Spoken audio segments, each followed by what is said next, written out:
ఈ విషయం వీడియోలో చెప్పకూడదని అనుకున్నాను. ఎందుకంటే ఇప్పటికీ ఆ అడవి రోడ్ గుర్తొస్తే నా చేతులు వణికిపోతాయి. ఒకటరుగుతాను. రాత్రి అడవి రోడ్లో లారీ ఒక్కసారిగా ఆగిపోయి పక్క సీట్లో ఎవరో కూర్చుంటే నువ్వేం చేస్తావు? ఎందుకంటే అదే నా జీవితంలో జరిగింది. ఇది కథ కాదు. ఈ సంఘటన జరగడానికి ముందు రోజు వరకు నేను కూడా మామూలు లారీ డ్రైవర్నే. 12 ఏళ్ల అనుభవం. రాత్రి డ్రైవింగ్ నాకు కొత్త కాదు. ఆ రోజు సాయంత్రం 6 గంటలకు సిమెంట్ లోడ్ తీసుకున్నాను. డెస్టినేషన్ చాలా దూరం. ఉదయం చేరినా సరిపోతుంది అనుకున్నాను. కానీ కాంట్రాక్టర్ కాల్ చేసి ఈరోజే కావాలి అన్నాడు. అప్పుడు ఒకే ఒక షార్ట్ కట్ గుర్తొచ్చింది. అడవి మధ్యలో వెళ్ళే రోడ్. అందరూ చెప్పిన రోడ్. రాత్రి వెళ్ళొద్దని. నేను పట్టించుకోలేదు. టైం, డీజిల్, డబ్బు అవే నాకు ముఖ్యం అనిపించాయి. రాత్రి 11:30కి చివరి టౌన్ దాటేశాను. అక్కడ్నుంచి 18 కిలోమీటర్లు పూర్తి అడవి.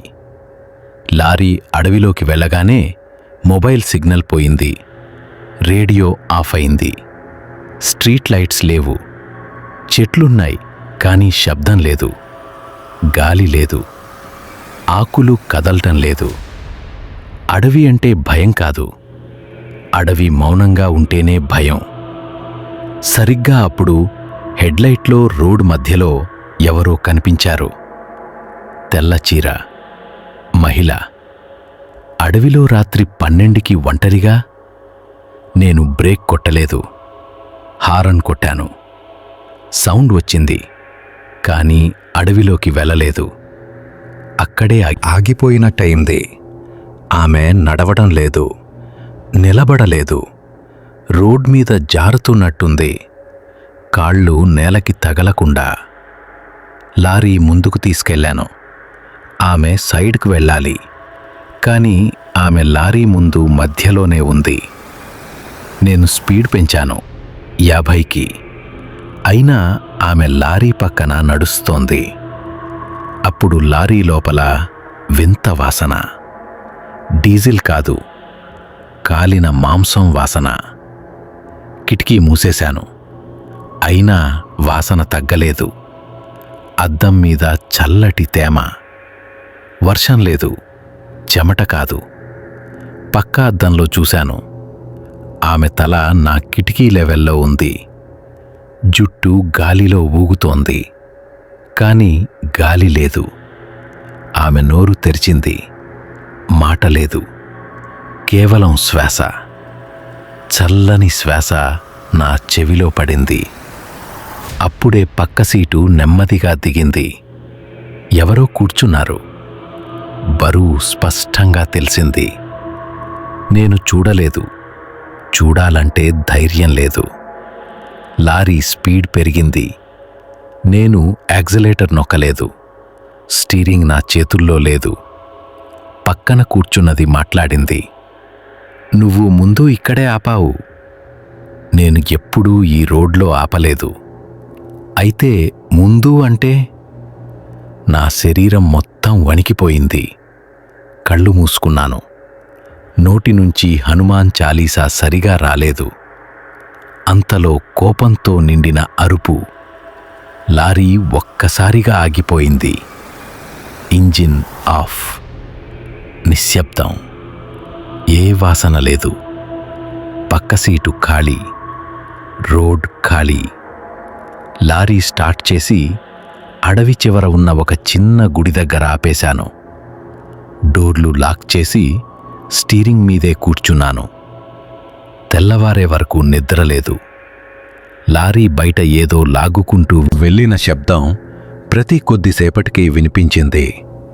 ఉదయం గుడిగంట మోగినప్పుడు నేను బతుకున్నానన్న ఫీలింగ్ వచ్చింది. వాచ్మ్యాన్ని అడిగాను. అతను నా ముఖం చూసి ఏమీ అడగలేదు. కేవలం ఇలా అన్నాడు, రాత్రి 11 తర్వాత ఈ అడవిలో ఎవ్వరూ ఆగరు. నువ్వు అదృష్టవంతుడివి. లారీ వెనక డోర్ మీద ఒక చేతి ముద్ర. వేళ్ళు చాలా పొడవు, మనిషివి కాదు. ఆ రోజు నుంచి నేను ఆ రోడ్ వెళ్ళలేదు. కానీ ఇప్పటికీ కొన్ని రాత్రులు డ్రైవ్ చేస్తుంటే పక్క సీటు కొంచెం దిగినట్టే అనిపిస్తుంది. అప్పుడు నేను చూడను. ఎందుకంటే ఆ అడవిలో నాకు అర్థమైంది ఒక్కటే: మనల్ని భయపెట్టేది దయ్యం కాదు, మనల్ని గుర్తుపెట్టుకునే శక్తి.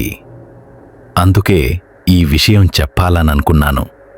భయపెట్టటానికి కాదు, కథలా చెప్పటానికి కాదు, హెచ్చరికగా.